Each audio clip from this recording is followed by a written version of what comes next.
So we have decided to come to our local park for a little walk. We've literally been out of the house for perhaps 30 seconds, and it may not look like much, but there's loads of nature around, so let's go see what we can find.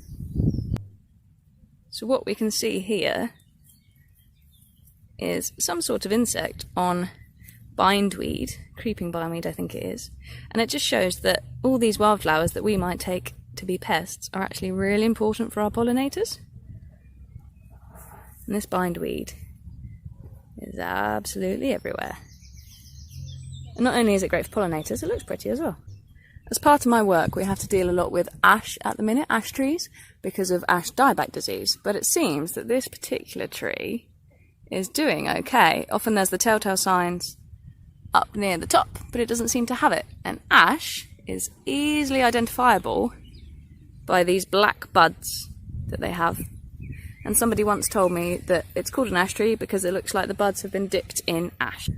One part of going for a walk that I particularly like is listening to the wind in the trees and the different textures of the paths that we walk on. So we started our walk walking on tarmac, and we're now on mud and grass.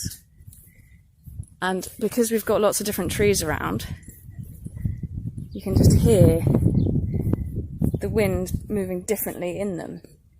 And here we have loads of blackberries, which is going to be great in a couple of months, so we can come and pick our own blackberries. But blackberry flowers are perfect for pollinators. And these ones are alive with buzzing. I don't know if you can hear it because it's quite windy today, but there are so many. Oh, yeah, let's play hunt. Oh, it's gone. But it's just alive with bees, all different types of bees. I'm not an expert, but there are loads, and it's really nice to see.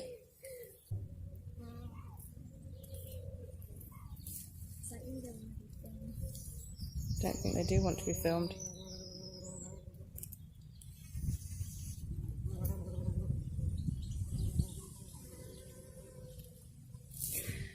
And bees and other pollinators are really important because a lot of our fruit, I'm not entirely sure on the statistic, but a lot of our food that we eat is actually pollinated by insects. So it's really important that we look after them. And judging by the amount that are on here, this is going to be full of blackberries in a few months, which I can't wait for. We're going to make some jam, and we're going to make some wine. Yeah. And just eat blackberries, I think. Yeah. Yeah? Yeah. It's quite nice to walk slowly around your local area because you would often see things that you don't necessarily see. So we've just found this pigeon right off the path. He doesn't want to be filmed either. No, I don't think he does. It's hiding behind branches. It is, yeah. So we can carry on with our walk. Yeah. We've just spotted, don't know if you're going to be able to see it, a sparrow.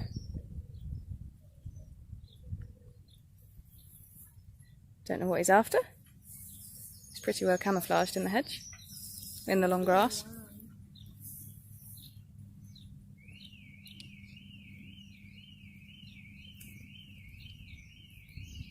Probably after some of the insects that are on the fruit trees. As you can hear, we're very close to an urban area, so you really don't have to go far to find nature. And off he's gone. Although it's great to be getting out in nature, it's really important to be aware of ticks, especially at this time of year. So one thing that we can do is wear long trousers and proper shoes so that the ticks have nowhere to get in. And make sure when you're getting home that you check your body to see if you have any ticks. They're quite easy to remove. You can get simple tick tweezers and just don't make sure you don't leave their head embedded in you. And over here, in said long grass, we have St. John's wort, which is a really good wildflower. A lot of people call it a weed. Weed's just something in the wrong place. There aren't actually any pollinators on it today, but it's a nice flower. Probably has some medicinal use a long time ago, but It's great for pollinators. What we've got here is something called vetch. And they've got these climbing tendrils, and they're part of the pea family. And you can really see that when they start putting out their seed pods. And then they turn into these black ones as they ripen. They've got really, really delicate pink flowers, pink or purple flowers. This one here is just about ready to go. But yes, if you look carefully, they are everywhere.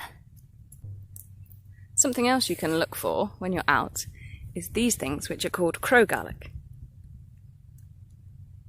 They are very, very similar to chives, but grow quite a lot taller, so that one's maybe 60 centimetres high.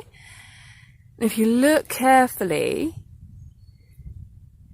they are everywhere. You can see these seed pods everywhere. You've got here, there's quite a lot, these ones. They're very distinctive, they've got a very oniony, garlicky flavour. You can use them quite in similar ways to chives. Chop them up. We quite like them with potatoes in a fresh potato salad. So we're now entering the wild grounds of our local area. And the bird song is really picking up.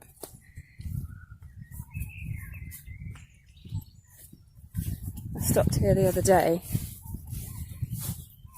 and just did a circle, so I'll do the same for you and see if we can hear the different birds.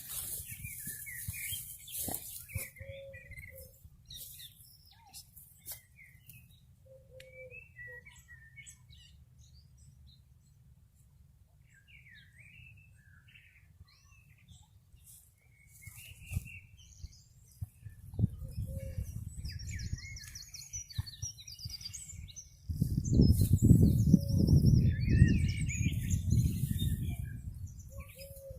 The birds seem to love it because it's such a quiet area, this section, and they're just free to do what they fancy.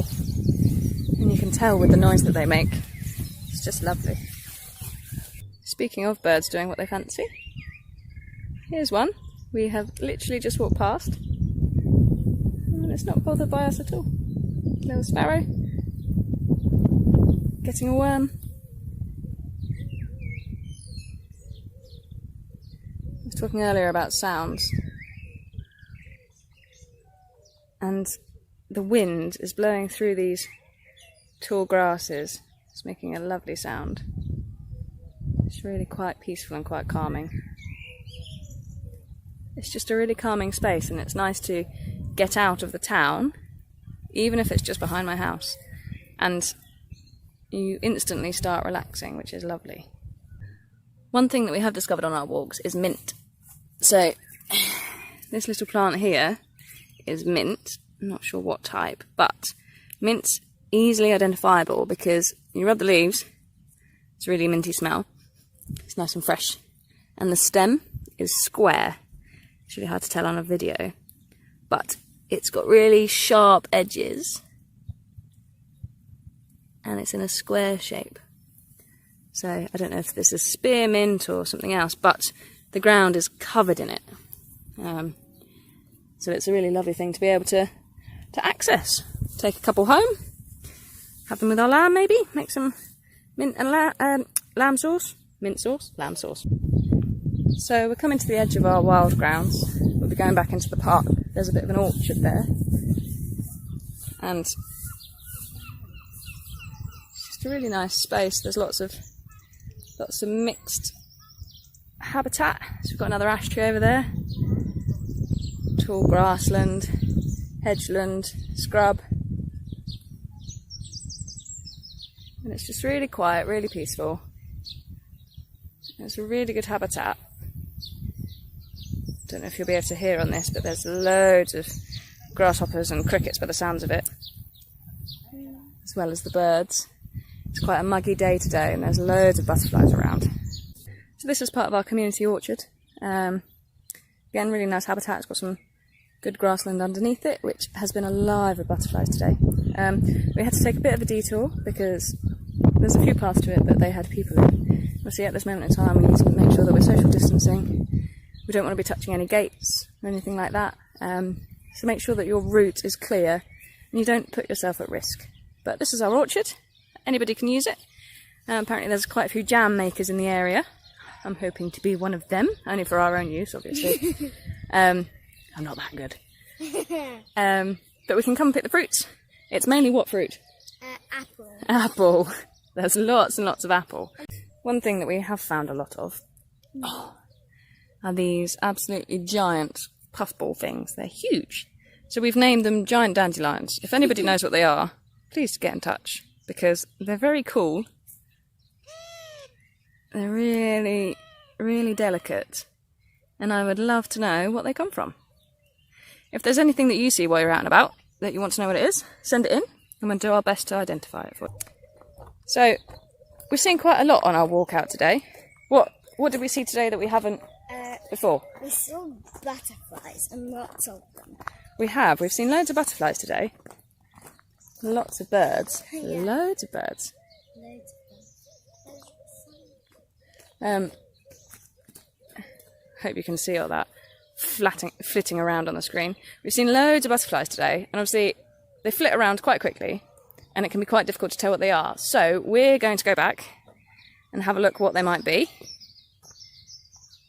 And you can do that, of course. You can take a picture of it, you can try and remember what it looks like. Some are obviously easier to remember than others. You can go home and you can look it up. If you find a pure white butterfly, go home, type it into Google, see what it is, look in a book. Post us a picture and we might be able to identify it from the picture. Let us know what you find. So today, there's a lot more butterflies, and I think that's because the temperature has definitely ramped up and it's sunny today, so they're all out feeding and enjoying the sunshine. So at the minute, we're amongst the trees. It's a bit darker, it's cooler, damper. We have just stumbled across this fungus.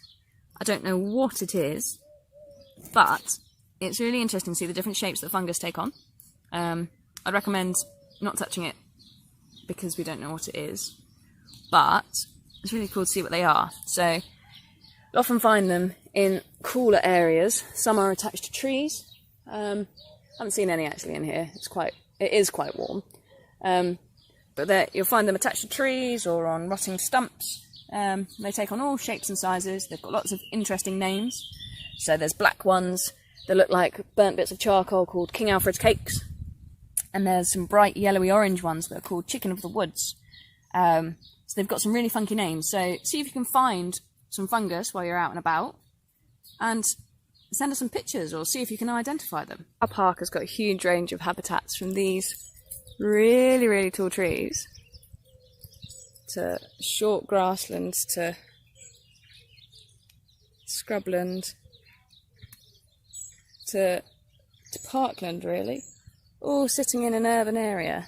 And it provides a range of different habitats, which provides a range of different species that we can see on our walk, that we can hear, evidence of things that we can see. And it's really lovely to kind of walk around and find something new every time. So we're nearly at the end of our walk, and we finish it by going through this little archway of plum trees, which is exciting again. And that's another thing we could use. There's another thing we could use. Jam. We could make plum jam. So there's some plums. Not quite ripe, but that signifies the end of our walk. So I hope you've enjoyed it. I hope you're able to get out and about in your own local area. You don't have to go far at all.